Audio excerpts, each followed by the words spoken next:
Mārcis Rūķis ir ieradies misijā atrast labāko šampanieti vai dzirkstošo vīnu, ko likt galdā jaunajā gadā. Ak, Dievs! Vismaz Par galvenais. visiem veidiem mums vajadzēs vēl kāds 2 dienas šeit pavadīt. Nokavēsim Rūķa darbus.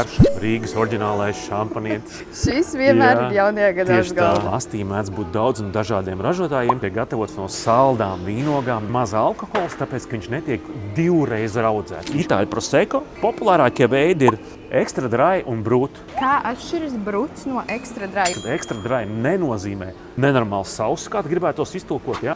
Pietiekoši daudz vēl klāt saldumiņš. Bruts ir mazāk salds, noteikti būs sausāks. Un brutas es paņēmu māja. Tikko bija gada vīns prezentācija, ap 2 vīni tika servēti kā labākie savā klasē dzirkstošie vīni. Ja ir saldāks dzirkstošais vīns, viņš neizraisa tik daudz ēstgribu. Tas nevajag uzreiz meklēt kaut ko klāt uzkost. Nākamais, jebšu tas augstākais līmenis, kas dzirkstošos vīnos ir. Tie burbuļi tiek iespundēti katrā pudelē atsevišķi. Vēl tiek pievienots mazliet raugs, kur auga nogulsnes padara savu īpašo darbu, rada to krēmīgo, tosterīgu kēksiņu, garšas tādu niansītu un padara tos burbulīšus smalkākus, elegantākus. Es esmu paņēmis rokās ne šampaniešus, bet ļoti, ļoti labus dzirkstošos vīnus, kas gatavot pēc šīs tradicionālās metodas.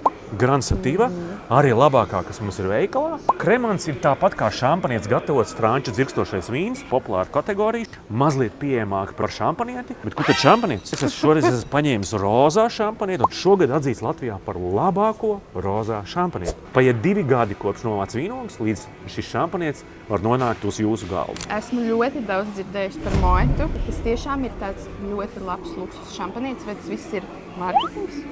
Gan jā, gan nē. Ļoti veiksmīgs uzņēmums. Šie visi šampanieši, viņi tiek ražoti precīzi tāpatās, ar ļoti, ļoti mazām niansēm. Katram ir sava vēsture, katram ir sava leģenda. Tajā pašā laikā ir tūkstošiem citi ražotāji, kuri ražo tikpat kvalitatīvu, būtu tās pat vēl kvalitīvāk vai garšīgāk šampanieti. Iesaki man vienu bezalkoholisko šampanieti. Bezalkoholiskie šampanieši neeksistē. Neeksistē? Šampaniešu, kremantu, prosecco, visas šīs kvalitātes prasības nosaka arī minimālo alkohola daudzumu. Dzirkstošā vīnu ražotāji meklē iespējas, kā piedāvāt arī dzirkstošus vīnus, bet bezalkoholiskās alternatīvas. Mēs speciāli esam izvietojuši lielajos veikalos bezalkoholisko vīnu stendu vistuvāk kasē.